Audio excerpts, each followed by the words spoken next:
Bonjour à toutes et à tous qui nous écoutez sur Radio Pulsar 95.9 dans votre émission Poitou Pop, l'émission qui propose un regard marxiste sur l'actualité, mais pas forcément que sur l'actualité, et c'est ce que nous allons faire aujourd'hui parce que nous n'avons pas forcément une émission qui va parler d'actualité chaude et brûlante, mais une émission va peut-être plutôt poser un débat qui sera peut-être plutôt un café philosophique cette fois-ci sur la question du travail et la question de l'emploi, parce qu'il y a beaucoup de confusion entre le travail et l'emploi, entre ces deux terminologies-là, et en fait on amalgame les deux, mais peut-être que c'est pas si innocent que ça d'amalgamer les deux. Ce n'est pas forcément que de l'inculture, mais c'est peut-être aussi une volonté un petit peu délibérée d'assimiler les deux, peut-être pour donner au travail un sens qui n'est pas du tout émancipateur, et plutôt un sens, on va dire, un sens qui est un peu plus qui va plus dans une logique de domination, de capitalisme et tout ça. Et pour parler de ça sur le plateau, nous avons donc avec nous Arthur. Bonjour Arthur, bonsoir Arthur. Bonsoir à tous. Nous avons aussi, je ne sais pas comment on la présente, nous avons Laurine sur le plateau. Oui, bonjour. Et nous avons Yurigan à distance parce que grâce aux moyens technologiques, nous pouvons nous connecter à distance depuis la Normandie. Bonjour Yurigan. Et bonjour à toutes et tous. Voilà, donc nous t'entendons parfaitement bien, puisque il se trouve que tu as trouvé un travail, alors que tu étais à Poitiers en début d'année, tu as trouvé un travail ou un emploi, peut-être nous allons faire la différence durant cette émision, en Normandie, voilà. On ne dira pas dans quelle entreprise non plus, par ce souci d'anonymat statistique. Voilà, et donc durant cette émission, nous aurons aussi une petite incursion vers, alors j'ai oublié le nom, la Drag Race, c'est ça, Drag Race, qui est une émission sur France Télévisions, c'est ça, c'est ça, on parlera de ça. On parlera de ça un petit peu en milieu d'émission, et puis bien sûr notre habituelle chronique Ciné-Marx pour mettre le capitalisme hors champ. Et donc, pour commencer peut-être un petit peu ce débat qui va être un petit peu, débat ou café philo, réflexion philosophique sur distinguer l'emploi du travail, je vais vous passer un petit extrait. Donc c'était une émission qui date un petit peu, ça s'appelait à l'époque Ce soir ou jamais, c'était aussi sur le service public, et c'était une émission avec Bernard Friot, mais aussi d'autres, donc Bernard Friot, philosophe, sociologue, et aussi donc qui a beaucoup parlé du travail et notamment du salaire à vie, et aussi d'autres gens. Alors il y avait des gens un petit peu bien pensants, genre là-dedans des économistes très libéraux, mais il y avait aussi Cynthia Fleury, qui est aussi une philosophe qui a il y a quelques années fait une chronique dans l'Humanité. Donc je mets un petit premier extrait. Et peut-être un deuxième aussi dans la foulée, qui sont de la même émission, où il y a un petit peu de réflexion, une peut-être un peu plus radicale et révolutionnaire sur le travail, et une autre un peu plus réformiste, mais quand même réformiste dans un sens assez radical. Donc Bernard Friot en premier et Cynthia Fleury en deuxième, et puis après on pourra échanger un petit peu sur ces notions. Voilà. Faire du café quand on travaille dans un café, ça n'est pas la même chose. L'idée là, et elle est vieille, ce serait que tout le monde, de sa naissance à sa mort, touche un revenu auquel s'ajouteraient éventuellement les revenus du travail. Mais de toute façon, on serait certain d'avoir, alors justement, pour parer à la pauvreté, pour parer au dénuement, d'avoir tous un salaire, quoi qu'il arrive. Les étudiants, les gens qui ne travaillent pas, et même les mineurs, même si ce salaire était un peu plus bas. C'est ça, Bernard Friot ?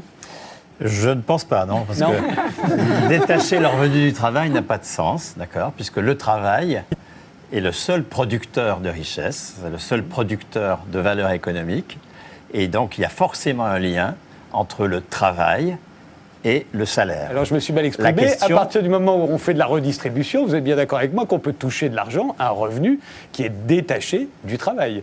Qui est détaché de l'emploi, et c'est ça qui est très important. Alors excusez-moi, voilà, c'est ça parce que j'aurais dû dire. Parce que ce n'est pas du tout la même chose. C'est pas du tout la même chose. Le problème aujourd'hui du salaire, c'est qu'il est lié à l'emploi, pour beaucoup de la population. Et si vous liez le salaire à l'emploi, alors c'est le chantage à l'emploi en permanence. On le connaît bien aujourd'hui. Monsieur Rouard prétend que Arnaud fait vivre des tas de gens, alors que c'est ces tas de gens qui le font vivre lui, et comment, hein. Et le luxe français existe malgré lui, pas grâce à lui, bien sûr. Hein. Et on pourrait en dire autant de Pinault, on pourrait en dire autant de Mittal. J'étais à Liège récemment. Il ne fait pas vivre 20 000 personnes, Mittal, c'est 20 000 personnes qui le font vivre, d'accord. Et si on lie le salaire à l'emploi, on donne tout le pouvoir aux propriétaires lucratifs. Et c'est pour cela que tout le mouvement syndical au cours du XXe siècle a été pour déconnecter le salaire de l'emploi et pour attacher le salaire à la personne. C'est nous qui produisons la valeur. C'est pas Arnaud ni Mittal, c'est nous qui produisons la valeur. Arnaud et Mittal, ce sont des parasites qui nous piquent Mais on pourrait à même- l'échelle on pourrait même ne du pas- pays. Alors, donc ça, c'est un premier extrait. Désolé de l'absence de montage. Petit manque de préparation pour cette émission. Et là, je passe à l'extrait donc, de la même émission, un petit peu dans la suite du même débat. Vous trouvez ça sur YouTube. Hein. Et donc là, c'est Cynthia Fleury qui rajoute une petite couche dans un autre ton, on va dire.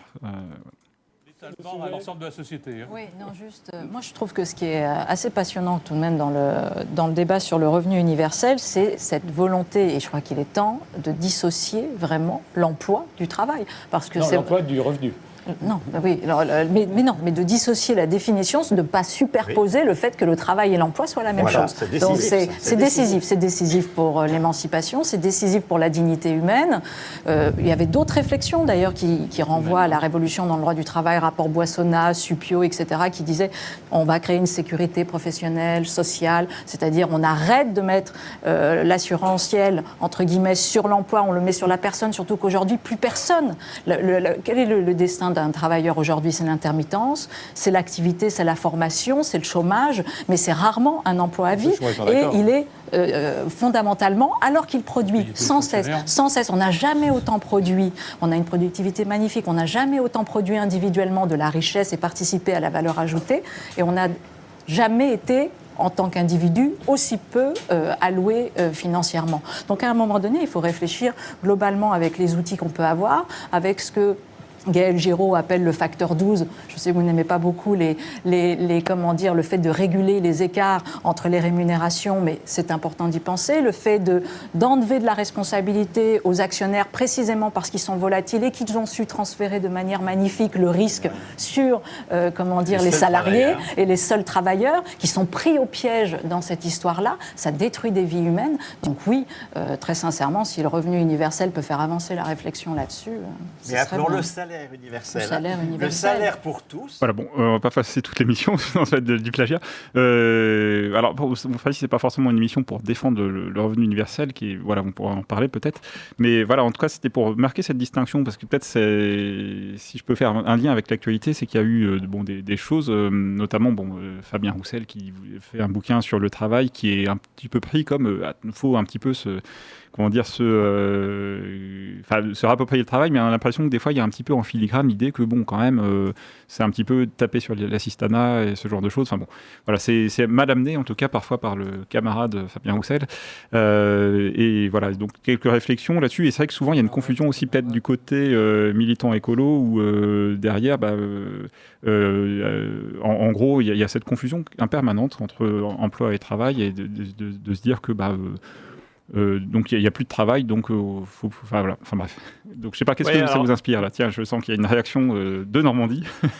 Oui, justement, moi je trouve que c'est assez révélateur là, les extraits que tu as passés, parce que justement on entend bien les personnes faire la distinction et ne pas comprendre. C'est-à-dire alors même qu'on a Bernard Friot qui a bien expliqué qu'il y a une distinction entre le travail et l'emploi. Le travail crée la richesse, mais n'est pas forcément toujours rémunéré, alors que l'emploi, c'est juste une position sociale dans laquelle on est payé en échange d'un travail.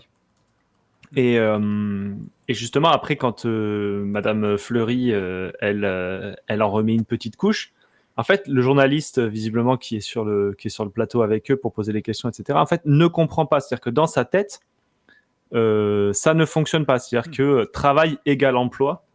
Et ce truc-là, c'est une base. Et donc, quand on lui parle de salaire à vie et qu'on envisage de payer les gens pour leur travail et non pas pour leur emploi, et donc de décorréler le revenu de l'emploi, lui, il a l'impression qu'on va payer les gens à ne rien faire.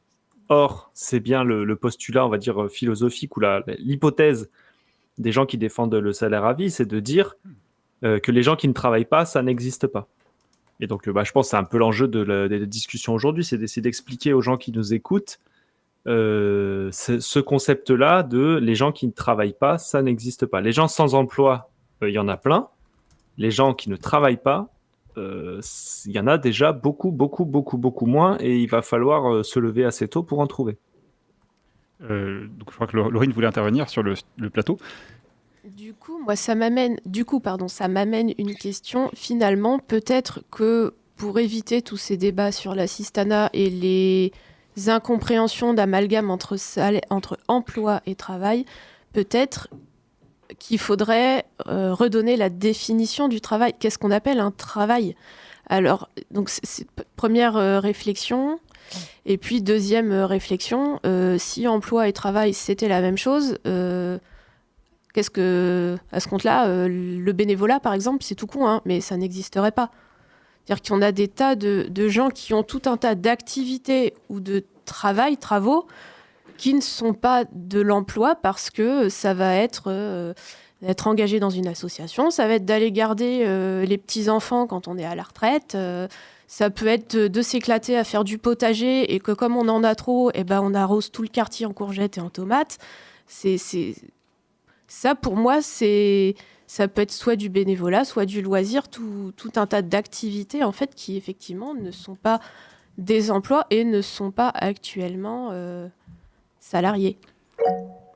Alors après, comme toute définition, je dirais que là, on fait de la philosophie, donc tu as le sens commun qui peut être dans un dictionnaire, mais encore les dictionnaires, finalement, est-ce que le dictionnaire a une valeur, on va dire, neutre, en fait, enfin plutôt, est-ce que ça donne des définitions qui sont neutres ou est-ce qu'il n'y a pas quand même une orientation, simplement un choix philosophique, un choix peut-être politique parfois, mais il y a aussi les définitions, on va dire, plus philosophiques qu'on peut donner, et ça, je pense qu'entre un marxiste et un libertarien, parce que j'ai dit le mot libertarien parce que le journaliste dont tu faisais référence, c'est Frédéric Tadei, qui, bon, bien que quelqu'un assez ouvert d'esprit et tout, est plutôt sur une ligne, on va dire, libérale, libertaire, en gros, dans ses opinions personnelles. Donc quelqu'un qui défend à la fois la liberté du marché la plus totale et aussi peut-être des libertés individuelles, quoi, en gros.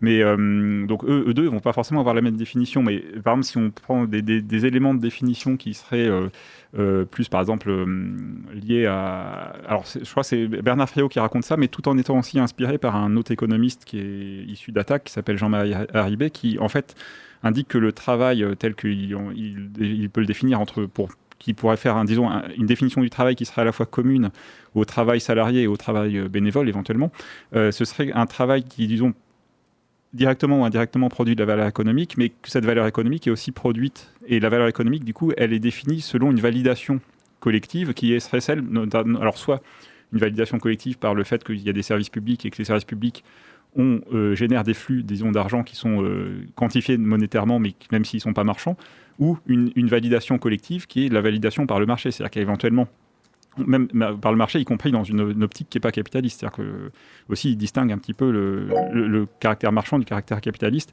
Mais typiquement, si même dans une économie, on va dire, qui serait plus socialisée, tu as quelqu'un qui vend des tomates et quelqu'un qui vend des pommes et que les gens achètent plus de tomates, bah, la valeur économique de la tomate est définie par le fait qu'il y a plus de gens qui en achètent, quoi, en gros. Enfin, le fait que ça crée de la valeur. Et donc ça crée du travail. Alors que si tu produis toi-même tes tomates pour toi et pour ta propre consommation, ça rentrerait peut-être moins dans une définition du travail telle que l'entend par exemple Bernard Friot, quoi. Bon, sur ça, moi, je sais pas exactement, mais bon, en tout cas, tel que je conçois une définition possible du travail, pour moi, justement, l'enjeu, il est plutôt de considérer le travail comme étant la production de valeur d'usage. Dans notre société, on a considéré que la seule valeur importante à produire, c'était la valeur économique, comme tu viens de l'expliquer. Mais je pense que justement, l'enjeu, il est plutôt d'arriver à faire glisser la définition de travail. Pour moi, le travail, c'est tout ce qui produit une valeur d'usage. Donc là, tu as donné l'exemple des tomates. Je me permets de t'interrompre, mais justement, c'est que dans le concept un peu de Friot, ce serait une valeur économique adossée à une valeur d'usage ou inversement.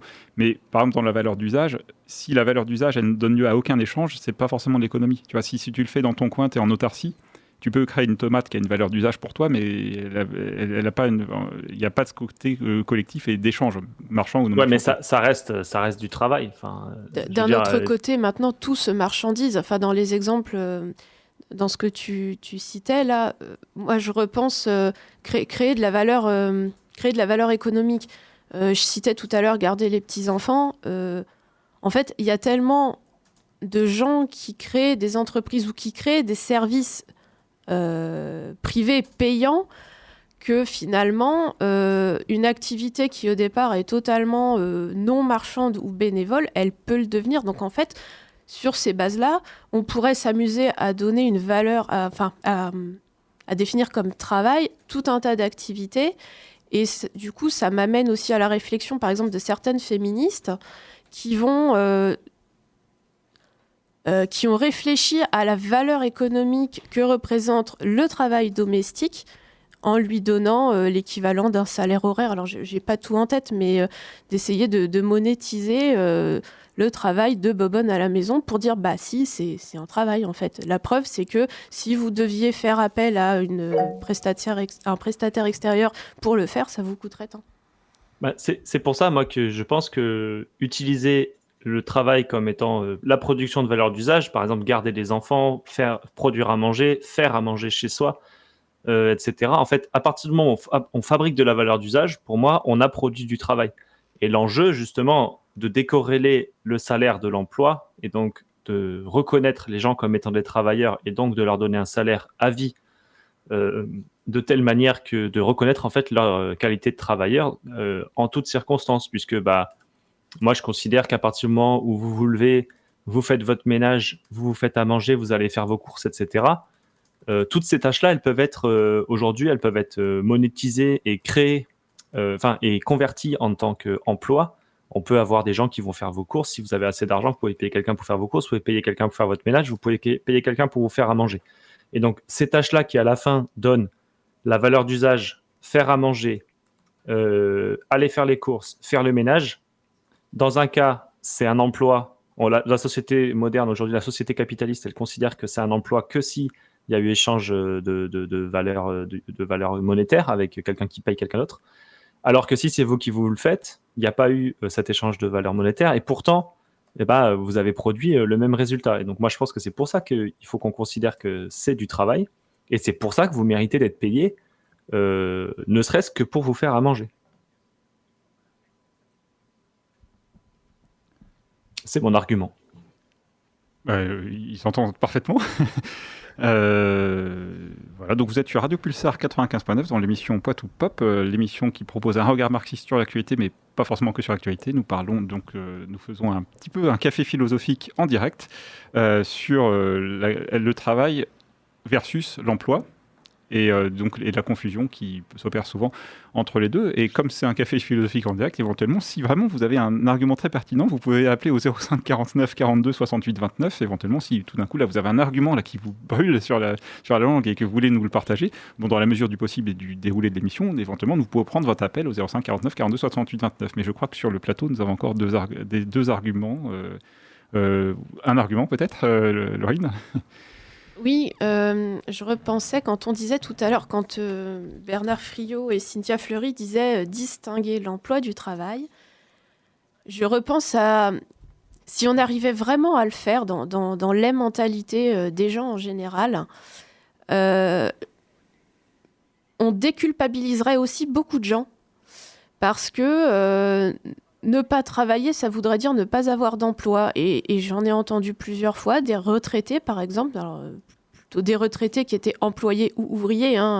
J'ai pas entendu ça de la part de gens des classes dominantes, mais qui se sentent plus utiles, qui ont l'impression de s'ennuyer parce qu'ils n'ont plus d'emploi, en fait, mais dans leur tête, c'était pas un emploi, c'était un travail. Et finalement... qui limite se demandent ce qu'ils vont faire de leur vie et quelle est leur légitimité à continuer à mener leur petite vie de retraité parce qu'on a l'impression que leur vie n'a plus de sens à partir du moment où ils ne bossent plus à l'usine ou à la mairie, quoi. Il y a ça et pareil, pour se sentir légitime à vivre dans la société française, j'avais une ancienne voisine étrangère qui cherchait à avoir des papiers, à s'intégrer, tout ça, qui cherchait du boulot évidemment, mais comme elle n'avait pas de papiers, elle n'avait pas de boulot, puis bon, en même temps elle avait des enfants, donc il fallait qu'elle s'en occupe. Et elle était toute contente de m'expliquer qu'elle avait fini par trouver un poste de... en fait, elle était bénévole, je crois que c'était à la Croix-Rouge, et au moins elle avait l'impression d'une certaine reconnaissance et d'une certaine légitimité à percevoir peut-être des aides pour les enfants, à percevoir aussi une aide alimentaire, etc. Parce qu'elle avait, alors pour le coup, non pas un emploi, mais un travail. Et pour elle, c'était énorme. Arthur ? Et c'est aussi pour ça que bon nombre de retraités s'inscrivent parfois à l'université. pas forcément dans l'objectif de faire des études pour obtenir plus de formation, plus de travail et tout, mais simplement pour se sentir légitime d'avoir une occupation et légitime de peut-être obtenir leur retraite, sachant que ça met en perspective aussi le fait que être étudiante, c'est un travail en soi qui n'est actuellement pas reconnu comme un travail, qui n'est subventionné que par des bourses, et où les étudiants mériteraient, parce que c'est des travailleurs et travailleuses en formation, techniquement, un salaire au moins égal au SMIC. C'est vrai que ça, c'est un petit peu le côté des bourses étudiantes. C'est un peu de l'argent de poche, en fait. Non, mais c'est totalement ça. Alors qu'il y a des... Bon, là, je pense que tu mets un peu le doigt indirectement sur le salaire étudiant, qui est une proposition notamment de certains syndicats étudiants ou de mouvements de jeunesse communistes, par exemple, ou autres. Alors c'est aussi, je reviens sur les retraités, qui est un bon exemple, en fait, parce que disons, quand on parle, t'as pas d'emploi, donc un retraité n'a plus d'emploi, mais pour autant, en fait, il y a beaucoup de travail, on va dire, entre guillemets, caché, ou enfin pas caché dans le sens travail dissimulé, mais plutôt un travail non quantifié, ou non visible, ou non... qui disparaît de l'imaginaire collectif, en fait. Avec les retraités, c'est un peu le cas aussi avec les chômeurs. Et pour citer des exemples concrets, moi qui par ma vie professionnelle vais pas mal à la campagne, on voit énormément, en fait, de paysans retraités, en fait, qui travaillent, en fait, parfois avec leur fils qui reprend l'exploitation, et ils le font en tant que retraités sans forcément toucher un revenu en tant que paysan, quoi. Ça, c'est des choses qui se font simplement pour, une fois qu'ils passent l'exploitation à leurs enfants, ils lâchent pas forcément la faire comme ça, ils vont continuer de bosser, peut-être pas forcément non plus toute la retraite, mais pendant 2-3 ans, un peu gratos comme ça, pour les enfants, quoi. Voilà, et ça c'est un exemple, où l'exemple aussi, et là je trouve que les libéraux et les capitalistes qui disent faut supprimer les allocs chômage, ils se tirent un peu une balle dans le pied, parce que le nombre d'entrepreneurs qui créent leur boîte tout en touchant des allocs chômage, et qui peuvent peut-être se mettre à leur compte et créer une boîte de plomberie, une boîte de une petite boîte ou un petit commerce, parce qu'ils peuvent toucher encore les allocations chômage pendant 1 an avant le temps de lancer l'entreprise. Ils se tirent un petit peu une balle dans le pied, et ça, finalement, c'est du travail qu'on rémunère, parce que le chômeur qui crée sa boîte, je pense pas qu'il se tourne les pouces, quoi. Je sais pas si c'est des exemples qui vous parlent. Mais je pense que le mythe des gens qui se tournent les pouces, il est assez... En fait, il est vraiment dans la tête des gens qui ne travaillent pas. Quelque part, les journalistes de plateau ont un travail, on va dire, uniquement intellectuel sur des plateaux à donner leur avis à longueur de journée. Je prendrais l'exemple de Sarah Salman, l'avocate qui est chroniqueuse sur CNews, je crois. Qui a tourné dans le film de François Ruffin, où elle a bossé, je sais plus, peut-être 1 semaine ou 1 mois, mais c'était hyper court. En fait, elle devait faire 1 semaine, mais je crois qu'elle est même pas allée jusqu'au bout. Oui. Non, elle devait faire 1 mois, elle a fait qu'1 semaine, je crois que c'est ça. Mais effectivement, elle n'est pas allée au bout de l'expérience, parce qu'elle a trouvé ça trop dur. On lui avait proposé 1 mois, finalement elle a accepté pour 1 semaine, et elle n'a fait que 4 jours. Ah oui, d'accord. C'était la semaine de 4 jours. Voilà. Merci pour cette promotion. Mais en attendant, aujourd'hui, on peut l'entendre sur les plateaux, alors que c'était vraiment une chancre, ça c'est sur les, c'est un peu, c'est les maladies, ça. Les maladies sur les arbres et tout ça, quoi. Donc c'était une chancre. C'est le fils de paysan là qui parle peut-être, et qui fait un lapsus, mais bon. C'était une chantre vraiment du truc des assistés, du discours sur les assistés, sur les feignants, les gens qui veulent pas bosser, qui veulent que des vacances, et tatata. Enfin, on peut retrouver plein d'extraits d'elle hyper violentes sur les gens qui sont hors emploi, entre 2 emplois, au chômage, etc., ou qui veulent juste pouvoir partir à la retraite à 60 ans, etc. Donc on peut en trouver plein. Et depuis qu'elle a fait ce film-là, qu'elle a vu juste 4 jours de vrai travail, de la majorité des Françaises et des Français. On rappelle que environ 20 à 30% des Français et des Françaises sont employés, et 20 à 30% sont ouvriers-ouvrières. Donc on est sur la majorité des gens qui travaillent, qui ont un emploi, pardon. Mais la majorité qui n'est pas représentée au conseil municipal de Poitiers, petite parenthèse. Exactement, c'est vrai. Il y a un article à retrouver sur le30.fr à ce sujet. Le30.info, exactement. Et donc, et aujourd'hui, Sarah Salman, sur les plateaux, on peut l'entendre faire taire les gens comme Pascal Praud ou autres, qui vont continuer à tenir le discours qu'elle tenait avant. Et aujourd'hui, elle va dire non, c'est pas vrai, ça n'existe pas, les feignants qui veulent pas bosser, les gens qui veulent pas travailler, en fait, ça n'existe pas, c'est marginal. et etc., etc. Et en fait, elle a eu un rappel au réel. Et moi, vraiment, je vous invite toutes et tous à réfléchir sur ça, quoi. Si vous avez pu avoir dans votre vie un moment où vous avez été au chômage, ou un moment où, je sais pas, vous avez pu faire une pause un peu longue, etc., essayez de vous rappeler ou d'essayer d'imaginer, est-ce que vraiment vous vous sentez bien dans ces situations-là? Est-ce que, avec la pression sociale qu'on ressent, etc., vraiment, ça n'existe pas, les gens qui sont au chômage et qui profitent, qui vivent leur meilleure vie. Et éventuellement, si ça existe, ça va exister quoi. Le gars, il va être bien pendant 1 mois, 2 mois, mais déjà au bout de 2 mois, en fait, la pression sociale, elle est telle que l'injonction à retrouver un emploi, etc., va faire que ça va être de plus en plus dur à vivre. De plus en plus dur à vivre que les fins de droit approchent. Et une fois qu'on est en fin de droit, au RSA, etc., c'est vraiment des situations qui sont horribles. Donc, en fait, quand tu es au chômage, déjà, perso, je ne suis pas restée longtemps, mais je finissais par m'emmerder tout simplement parce qu'en fait, quand on est entre retraités, ça va, on a tous plus ou moins le même rythme. Mais quand tu es le seul à être au chômage dans une tranche d'âge où il n'y a pas grand monde qui l'est, en fait, tu vois personne. T'as pas la vie sociale que tu peux avoir, ça va être dans des associations, des trucs comme ça, mais que sur des créneaux horaires où tout le monde est. Et dans la journée, au bout d'un moment, moi, je commençais à m'emmerder, clairement. Après, des gens qui veulent pas bosser, entre guillemets, il y en aura toujours. On connaît tous un feignant de service. Mais si on va par là, quel que soit le sujet, qu'il s'agit d'avoir un revenu ou de plein d'autres trucs, on trouvera toujours des gens dont on estime qu'ils ne méritent pas. Et si on va pas, finalement, à pointer toujours du doigt statistiquement le gugus qui abuse soi-disant des médicaments ou le gugus qui abuse de soi-disant des allocations chômage, en fait, on pénalise quand même une grande majorité de gens qui font ce qu'ils peuvent et qui ne sont pas du tout dans ce mode de pensée-là, sous prétexte qu'il y aurait quelques gens qui abuseraient. Oui, c'est ça, c'est pour aller traquer les quelques situations marginales, vraiment, on va dire des queues de comète, des situations qui sont assez peu fréquentes, vraiment la marge, on va mettre en place des dispositifs qui font chier tout le monde, quoi.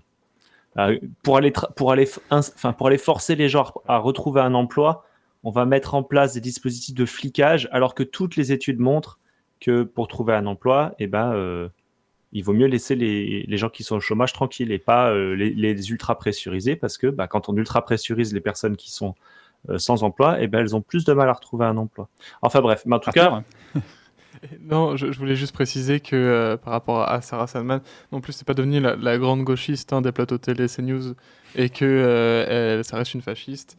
Et je précise qu'elle a un discours peut-être sur la France qui travaille et qui travaille dur, parce que j'ai vu des extraits où notamment elle reprenait Pascal Praud sur le fait de non, les gens veulent pas travailler jusqu'à 67 ans parce qu'ils ont un travail très dur et que c'est pas des jobs décents, etc.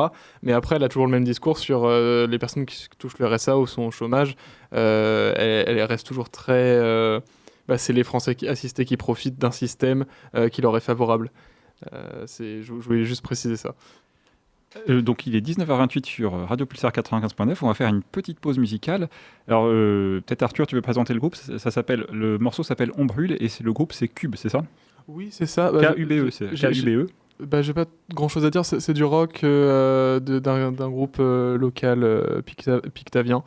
Moi personnellement j'aime bien, c'est plutôt sympa, je vous invite à aller écouter, ils ont plein d'autres titres plutôt cool, et On Brûle est une chanson un petit peu sur l'effet de révolte et le sentiment d'un peuple qui se sent de plus en plus mis à l'écart par le pouvoir. Et donc restez avec nous sur Radio Pulsar 95.9 dans 4 minutes pour la suite de l'émission.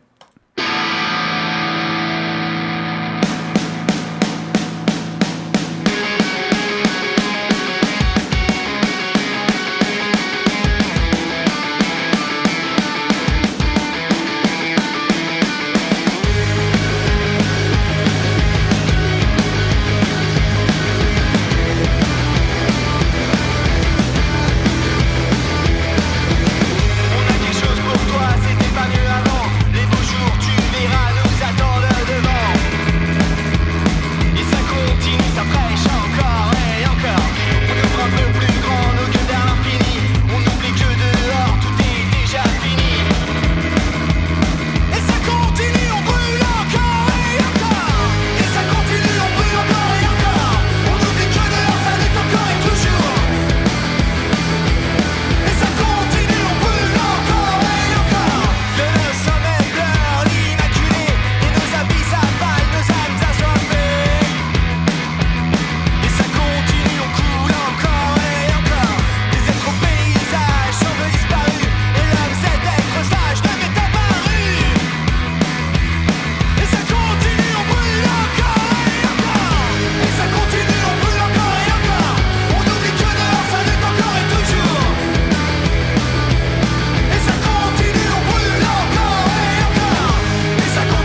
ça continue, on brûle encore et encore.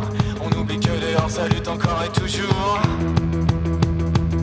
Et ça continue, on brûle encore et encore.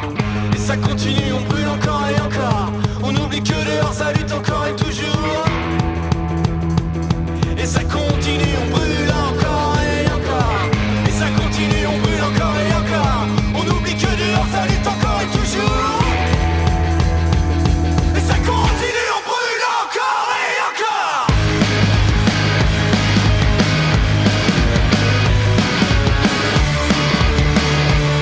Et ça continue, on brûle encore et encore. Et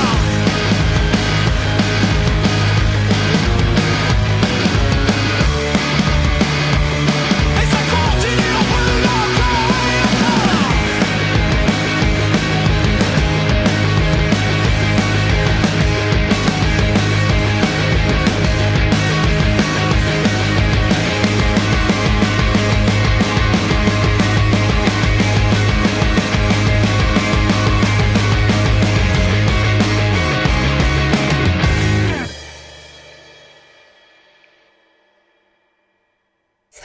Une fois de plus, l'Église, l'allié traditionnel du capitalisme, veut museler les travailleurs. Les travailleurs seront malgré tout se faire entendre et montrer du doigt celui qui les trahit, celui qui les exploite, celui qui se fout de leur gueule. Ça ne peut plus durer. Debout les derniers de la terre. Les étoiles en plus. Et vous êtes toujours sur Radio Pulsar 95.9 dans l'émission Poitou Pop. Alors moi je sais pas faire comme... alors c'est vrai qu'on salue Gabin qui n'est pas là à l'émission mais qui sait mieux faire le pop que nous. Donc l'émission Poitou Pop qui propose un regard marxiste sur l'actualité et sur la société en général. Et nous sommes toujours en direct sur Radio Pulsar 95.9. Alors nous avons lancé un petit peu un café philo pour cette émission sur en fait la confusion qui est ambiante, on va dire, entre la notion d'emploi et la notion de travail. Et un peu pour poursuivre le débat, que vous pouvez réécouter en podcast si vous avez loupé le début sur radio-pulsar.org, je vous propose un autre extrait d'un débat de Bernard Friot, qui était sur un débat organisé par le journal Libération, sur le travail, le labeur de vivre, etc. Et parce qu'on a souvent une définition parfois, y compris à gauche et gauche radicale, etc., une définition très, des fois négative ou misérabiliste du travail, et en fait, alors qu'on peut peut-être en avoir une définition émancipatrice. Je vous laisse cet extrait. Personne, produire les 1500 milliards de valeurs correspondantes. On en est parfaitement capable. Quant au travail exploitation, non, non et non. Voilà, je réponds non. Il y a eu des applaudissements à votre intervention. Je suis en total désaccord avec vous. C'est confondre le travail tel que le capitalisme le construit et le travail dans l'absolu.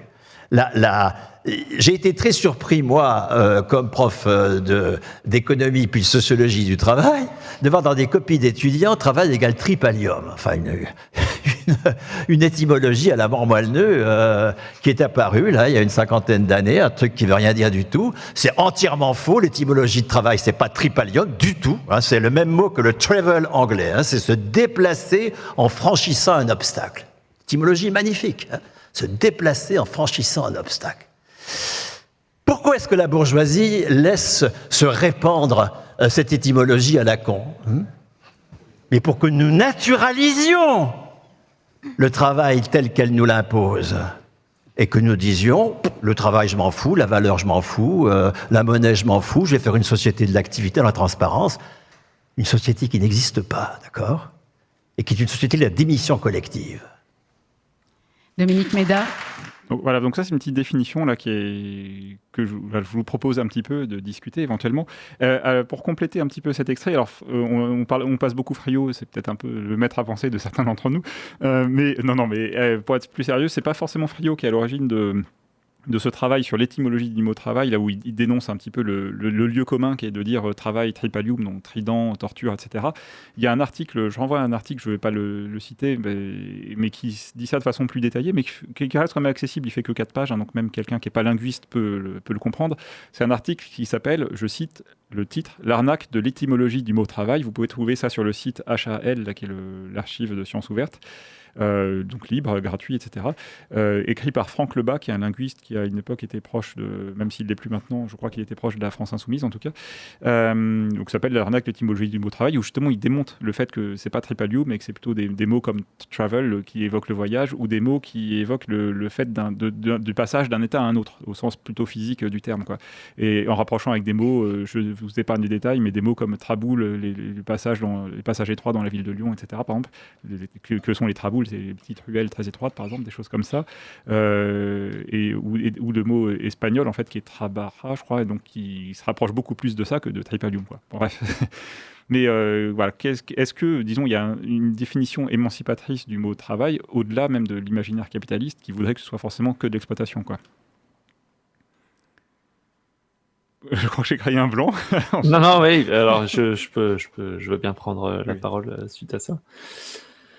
Oui, bah, de toute façon, on sait très bien que la langue, hein, c'est un outil de domination parmi d'autres. Alors, sur ça, vous pouvez aller voir, par exemple, les vidéos qu'a fait Linguisticae sur l'Académie française, notamment, où, par exemple, on se rend compte qu'il y a des moments où les dominants, ils choisissent de donner certaines normes à la langue française pour volontairement la complexifier, par exemple, faire croire qu'on a plus de racines grecques que ce qu'on en a réellement dans la langue française pour pouvoir, par exemple, construire ou renforcer le roman national autour de certaines valeurs, etc. Ça a été le cas notamment quand on a rajouté des PH pour faire le son feu. On en a mis un peu partout et en fait, si vous étudiez vraiment l'orthographe, la graphie des mots dans l'histoire, vous vous rendez compte qu'il y a plein de mots qu'on orthographie PH et que il y en a en fait, c'est pour faire genre que l'origine elle est grecque alors qu'en fait pas du tout. Et c'était juste à un moment, il y a des gens qui se sont dit, enfin des dirigeants qui se sont dit ça va faire bien, voilà. Et donc là, visiblement sur l'étymologie du mot travail, c'est un peu la même chose. On prend le tripalium. Alors peut-être que le tripalium, pour les gens qui sont pas latinistes ou autres, en fait c'est un instrument de torture. Et donc c'est cette espèce de chose qui est censée, voilà, le travail c'est difficile, le travail ça doit être pénible et c'est normal si c'est pénible. Et donc une des manières de dominer et d'asseoir la domination, c'est d'essayer de faire rentrer ça dans la tête des gens, alors que, en fait, non, hein, le travail, c'est pas toujours pénible, ça n'a pas à être forcément pénible, et même, je pense qu'une société dans laquelle le travail est pénible, c'est peut-être une des manières de mesurer, on va dire, le niveau d'avancement d'une société. Si une société a toujours des niveaux de pénibilité élevés dans le travail, c'est peut-être que cette société-là n'est pas si élevée que ça. Moi, j'ai un dicton que ma famille m'a passé qui était on mesure le niveau d'avancement d'une société à la manière dont elle traite ses indigents. Donc, les indigents, c'est les gens qui ne sont pas capables de s'occuper d'eux-mêmes, par eux-mêmes. Donc, ça, c'est une des manières qu'on peut faire d'évaluer le niveau d'avancement d'une société. Mais on peut aussi se dire que une société où le travail reste pénible pour tout le monde et pour une majorité d'entre nous toutes et tous, c'est peut-être que c'est une société qui n'est pas si avancée que ça, quoi, finalement. Alors, tu parles de société. Alors, c'est vrai que du coup, alors je vais peut-être aller sur un autre plan, mais pour revenir au côté un peu négatif qu'il peut y avoir sur la définition du mot travail, et même du coup dans un imaginaire militant, par exemple anticapitaliste, parfois, du coup, comme disons, les capitalistes utilisent parfois la symbolique du travail pour finalement imposer leur ordre économique, alors que en fait, justement, les bourgeois et les capitalistes ne travaillent pas. Enfin, oui, ils travaillent pas. Enfin, c'est pas eux qui font travailler d'autres gens et ils extorquent la plus-value sur le travail des salariés, en gros, typiquement.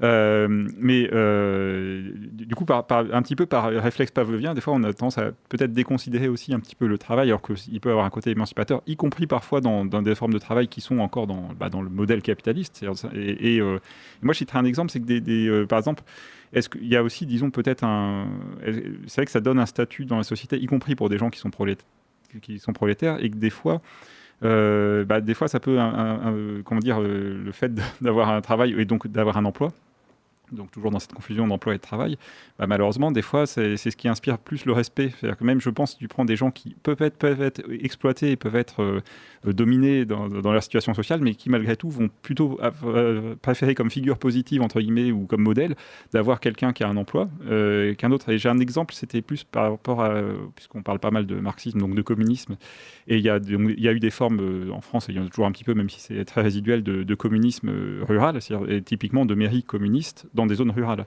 et où souvent le maire communiste pouvait être agriculteur, mais il y avait, c'était un article, il faudrait que je le retrouve et on mettra le lien peut-être en commentaire sur nos médias sociaux, mais où justement certains maires communistes de mairie rurale mettaient un point d'honneur à quand même avoir leur champ de blé, s'ils étaient agriculteurs et producteurs de blé, le plus nickel possible, donc peut-être déjà d'avoir leur travail militant, mais aussi de travailler un peu comme des dingues pour imposer un certain respect par rapport à des gens qui n'étaient pas forcément acquis à leurs idées, quoi. C'est clair que le travail dans nos sociétés, en tout cas l'emploi plus que le travail, je pense l'emploi dans nos sociétés, il reste, et le travail aussi, ça reste des choses qui sont socialement fortement récompensées. Il y a qu'à entendre les discours sur les chaînes de télévision ou de radio réactionnaires pour se rendre compte à quel point c'est quelqu'un qui n'a pas d'emploi ou ce genre de choses-là, ou même certaines formes de travail, par exemple, si on écoute le discours sur les artistes, sur les intermittents du spectacle, sur les enseignants, sur plein de pans de la société où on va avoir du dénigrement. Alors le pire, bien sûr, étant, je pense, tout en bas, les gens qui sont au RSA. Et puis, petit à petit, on a comme ça des stratifications symboliques. Oui, pardon. Je me demande s'il n'y a pas aussi, dans le mot travail, tu dis donc on encense plus l'emploi que le travail, mais je me demande si on ne traîne pas aussi une espèce de vieille valeur, je ne sais pas si c'est vraiment chrétien, mais enfin, véhiculée par la chrétienté pendant des siècles, qui est que l'amour de l'effort. C'est-à-dire que le travail montre qu'on fait des efforts et que donc on est quelqu'un de sérieux, de légitime, de bon. Tu citais l'exemple du champ de blé au carré.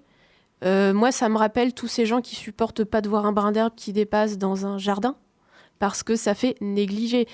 Alors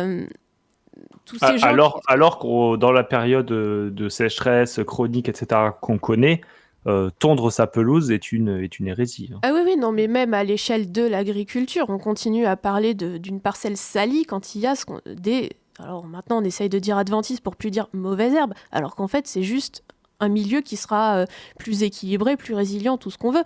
Mais c'est valable aussi, je sais pas moi, ma grand-mère, qui pourtant se la jouait moderne, qui me faisait des remarques parce que je ne repassais pas. Ne pas repasser son linge, c'est un signe de paresse et de négligence. Et c'est ça, c'est d'associer en fait travail et courage, ou je ne sais pas quel est le mot contraire de la paresse finalement. Donc, au-delà de la distinction entre emploi et travail, je pense qu'il y a un double sens au mot travail. Là, on a disserté sur emploi et travail. Peut-être que là, il y a peut-être aussi une autre confusion, et peut-être ça pourra donner lieu à un prochain débat sur travail et effort. Et là, je pointais un truc de ce que vient de dire Yurigan tout à l'heure sur le fait qu'il y avait des travails et même des emplois finalement qui étaient déconsidérés parce qu'il s'agissait souvent de travail intellectuel, donc typiquement les artistes et les enseignants.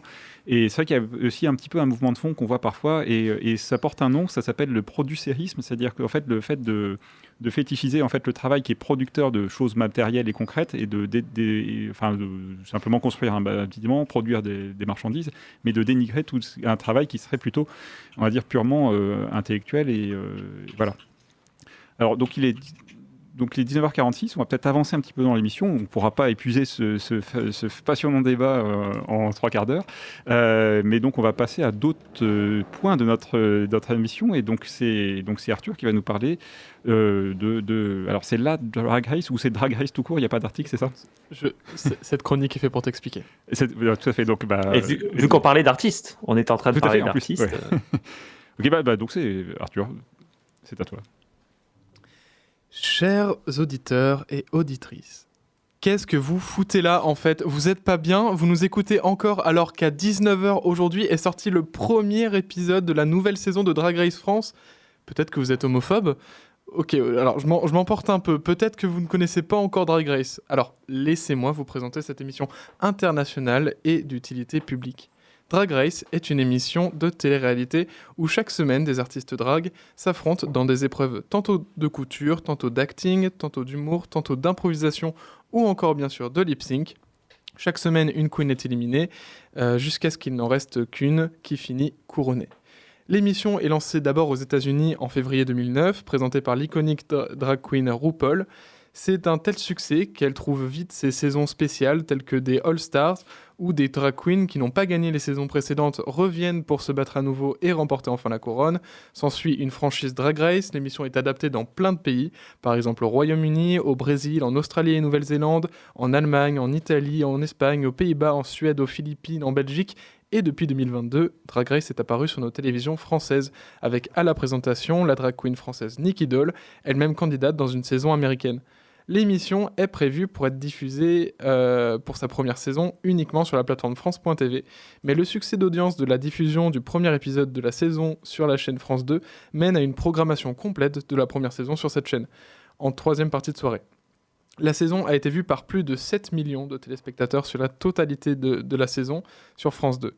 Par ailleurs, elle totalise plus de 2,4 millions de vues sur la plateforme France.tv. Il s'agit du 5e programme le plus vu au cumul, en replay, de l'été 2022 sur France.tv. La première saison, qui devait déboucher sur une tournée avec un spectacle en 7 dates, pas plus, finira finalement par en faire 27, dont 13 au Casino de Paris, toujours complet jusqu'à la fin.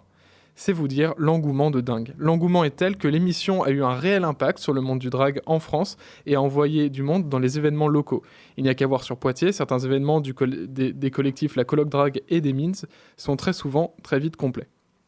Mais alors, pourquoi je vous parle de cette émission? Pourquoi est-ce important que cette émission soit sur le service public?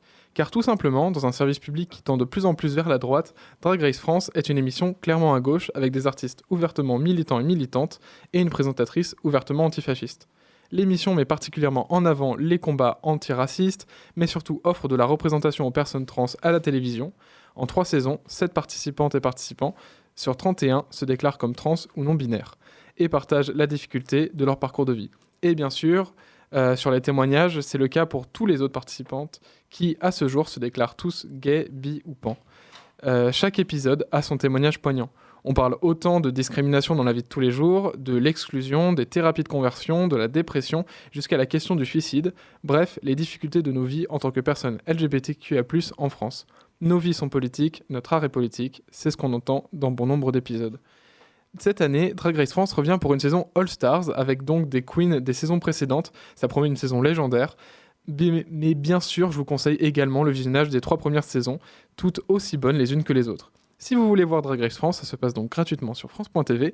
Un nouvel épisode tous les jeudis soirs à 19h. À Poitiers, des viewing parties s'organisent, c'est-à-dire des visionnages en groupe avec des drag queens, kings et queer locales. Il y aura donc, avec le collectif Means, toutes les semaines, le vendredi à 21h, au Caribou Café. Merci Arthur pour cette chronique. Il est 19h49, c'est bientôt la fin de l'émission. On fait une pause musicale très courte et on se retrouve pour Cinémarx dans quelques minutes.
peuple luthérien qui a vécu les transformations des dernières décennies n'est pas exactement le Gaulois réfractaire au changement, mais encore que.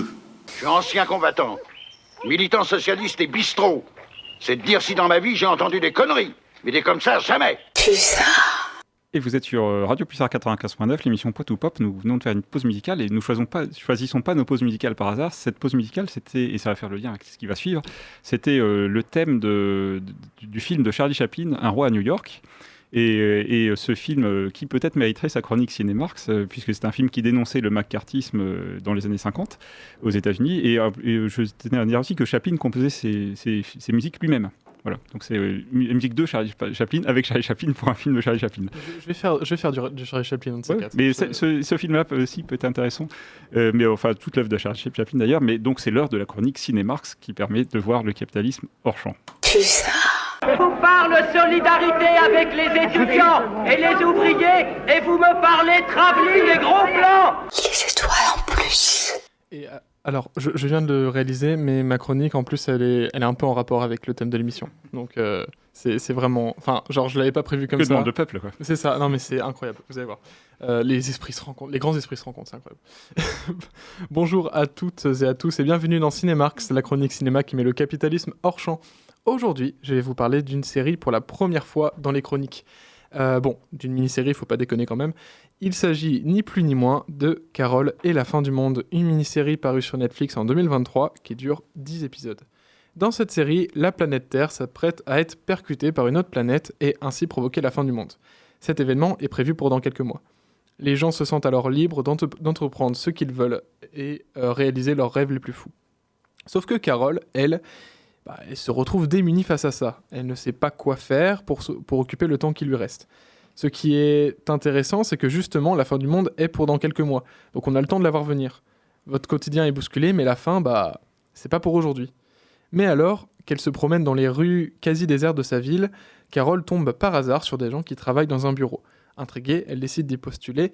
Elle ne sait pas pourquoi elle travaille, on lui dit ce qu'elle doit faire, assise derrière un bureau et un ordinateur, mais en fin de compte, elle y trouve une situation plutôt confortable.